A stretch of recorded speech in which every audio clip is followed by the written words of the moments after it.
expanding the genetic code. Can we improve upon what nature has made? Can we improve upon what God has created? Now, this is the question we have started to ask. I can't eat grass. Can you? क्या आप घास खा सकते हैं? हम क्यों नहीं घास खा सकते? Because we don't have cellulase. और हमारे पास वो प्रॉपर एंजाइम्स नहीं है जो घास को डाइजेस्ट कर सके. काउज में हैं, बफलोज में, काफी सारे एनिमल्स में. Should we start taking their properties and ultimately modifying ourselves? Now we have the tools at least. So what is the expanded genetic code? It's an artificially modified genetic code in which one or more specific codons have been reallocated to encode an amino acid that is not among the 20 encoded proteinogenic amino acids. अभी जो मैंने आपको example दी उसमें तो फिर भी हम लोग एक ऐसा जीन डाल सकते हैं जो नेचर में मौजूद है.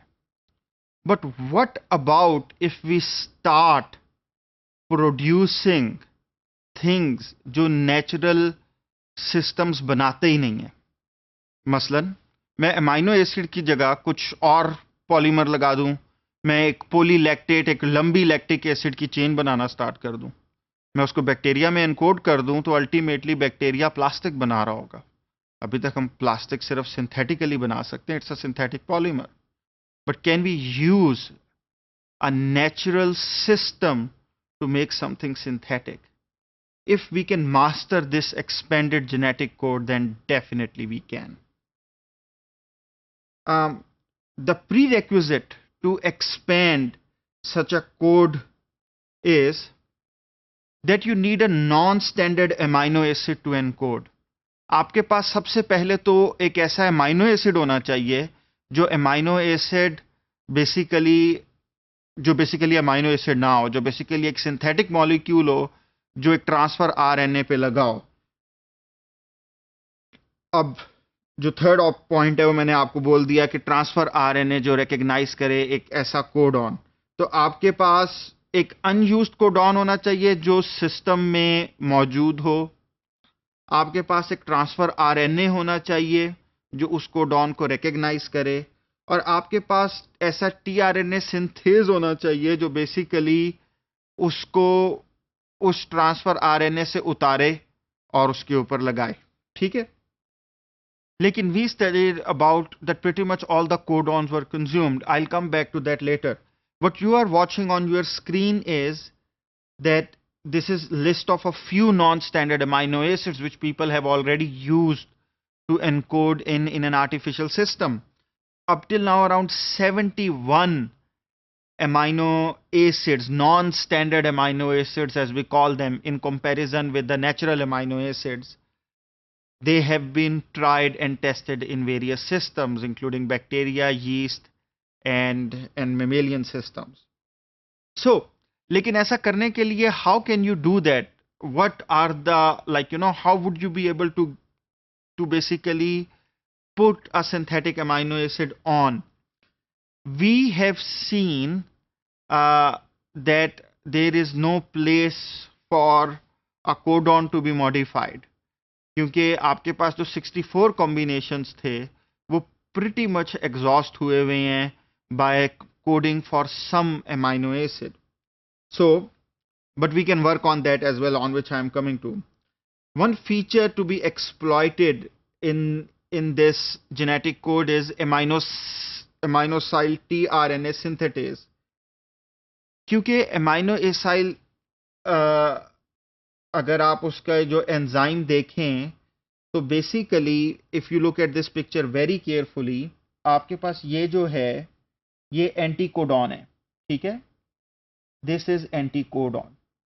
और आपका जो अमाइनो एसिड है वो यहां लगा हुआ है. अब मजे की बात ये है कि जो अमाइनो एसाइल सिंथेटेज है जिसने इस अमाइनो एसिड को आके लगाना है ऊपर यहां पे, उसका एंटीकोडॉन से कोई ताल्लुक नहीं है. It is not related to that anticodon whatsoever. अब इसका मतलब ये है कि अगर यहां पर कोई भी कोड था, मैं कहता हूं UAA एक कोड था, चलो ये तो स्टॉप कोडॉन हो गया, मैं आपको UAG मिथायोनिन का पहला कोड बता देता हूं। तो अब ये जो UAG है, ये जो मैं ऊपर से सिर्फ उसका अमाइनो एसिड बदल देता हूं, तो इसका मतलब ये है कि it will be coding for a new amino acid. तो same codon will be coding for a new amino acid. So let's have a look at codon table. Now in this codon table you can clearly watch that the first two codons are for phenylalanine and next 6 are for leucine. 6. आपके पास एक leucine के लिए आपको technically सिर्फ एक चाहिए. Why 6? तो 5 extra leucine के लिए कोड कर रहे हैं. लेकिन नेचर ने ये सिस्टम क्यों रखा है? सोचें इसके ऊपर. ल्यूसिन, अगर कोई, इसे हम थर्ड बेस डीजेनरेसी कहते हैं, कि पहले दो कोडॉन यानी कि जो पहले दो न्यूक्लियोटाइड हैं उनमें चेंज ना आए, तीसरे में अगर चेंज आ भी जाए तो it will still be coding for leucine. और हम लोगों ने नेचर में एक और चीज भी देखी है. If it was coding for a charged amino acid, अगर म्यूटेशन आ भी जाएगा तो it will still be coding for another charged amino acid. उसका क्या फायदा होगा?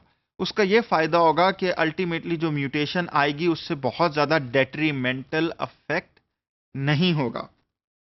लेकिन how about we start exploiting this particular thing के एक एक अमाइनो एसिड के लिए इतने इतने कोडॉन्स हैं. हम ल्यूसीन का एक तो ल्यूसीन को दे देते हैं, बाकी का हम ये कर सकते हैं कि बाकी 5 कोडॉन्स को हम उनके अगेंस्ट नए ट्रांसफर आरएनएस बनाएं जो नई फंक्शनैलिटीज कोड कर रहे हों. What's harmful in it? इसमें जो एक चीज बहुत ज्यादा ध्यान रखने वाली है कि हम किस किस्म की फंक्शनैलिटीज ऐड कर सकते हैं. Let me give you a few examples कि at the moment in the world who are the people who are attempting this and what sort of things they have attempted. So this is Schultz laboratory at Scripps Institute at California, and they have been modifying transfer RNAs and codons, and what they have come up with novel amino acids. They have come up with one which contains heavy atoms so that they can facilitate X-ray crystallography.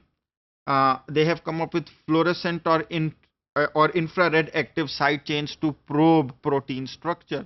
Obviously, अगर आपने उसके साथ कोई एक चीज लगा दी है, मसलन एक fluorescent compound है, something like densyl chloride, तो what would happen? It will fluoresce and ultimately आपको पता लग जाएगा कि वो प्रोटीन उस जगह से कैसे फोल्ड हुई है या किसी और चीज के साथ कैसे इंटरेक्ट कर रही है. Photo cross linking amino acids, redox active amino acids. आपकी बॉडी में जितने रिडॉक्स एंजाइम्स हैं, आप लोगों ने ग्लूकोमीटर्स देखे होंगे. इसके अंदर ग्लूकोज ऑक्सीडेज होते हैं या ग्लूकोज डिहाइड्रोजिनेज होता है. It can take or give electrons, and that's how ultimately you can make an amperometric sensor. Now, if we can shuttle electrons through proteins, if we can ultimately come up with amino acids which have different redox sites and ultimately they can accept or take electrons.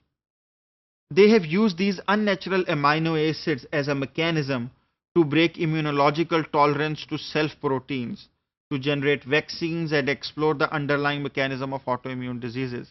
Ultimately, अभी तक हमारे पास सिवाय immune suppression के auto immune diseases का answer नहीं है. अगर किसी आदमी को कोई ऑटो इम्यून डिजीजेस हो जाता है, आर्थराइटिस हो जाता है या ऐसी कोई भी चीज हो जाती है, what do we do?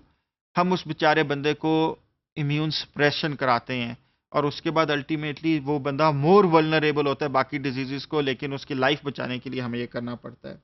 We can come up with novel enzymes with abiological cofactors. At the moment, we want new fuels. हमारे पास कोई fossil fuels नहीं है.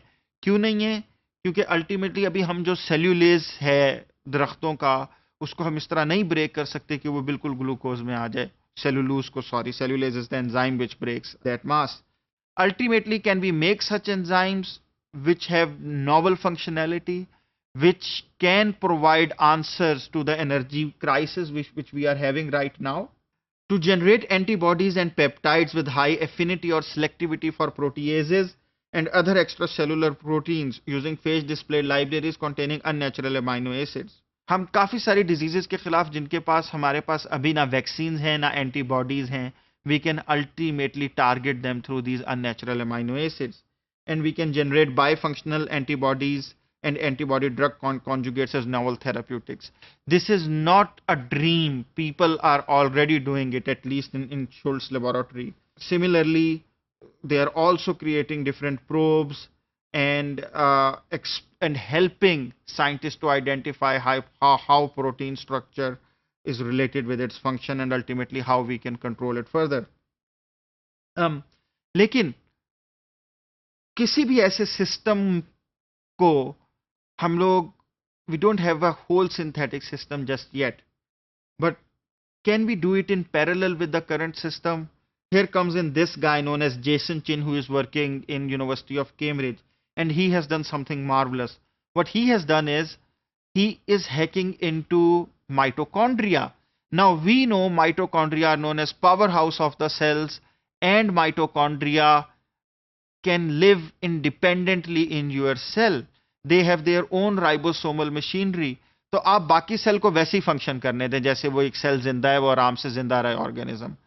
लेकिन आप उसके माइटोकॉन्ड्रिया को हैक कर लें with these unnatural amino acids, then mitochondria will be producing those particular polymer, that particular polymer जो आपने उसको दिया होगा वो उसको वो बना रहा होगा. तो this is one very ingenious way to do it.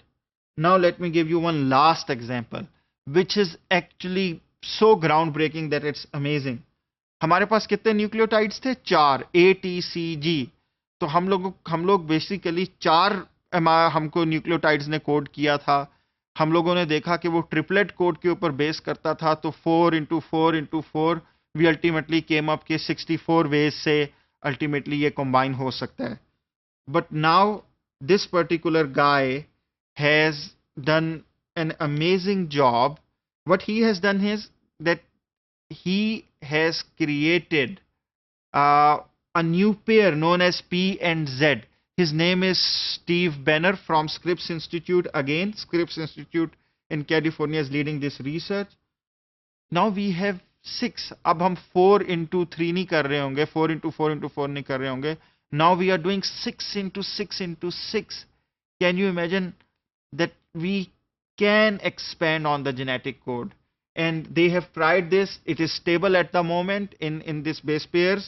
Agar at the moment it's still in infancy that they have just yet done it, and people have not exploited these 2 new base pairs. But we are on a verge of a revolution here, that we will be coming up with new functionalities to us. And pretty much if some of you have watched movies like Transformers, then ultimately we might be binding metals. We might be going to a stage where हमारी bones में collagen की जगह कोई ऐसा compound होगा जिस तरह titanium है. It will be light and it will be stronger than we are right now.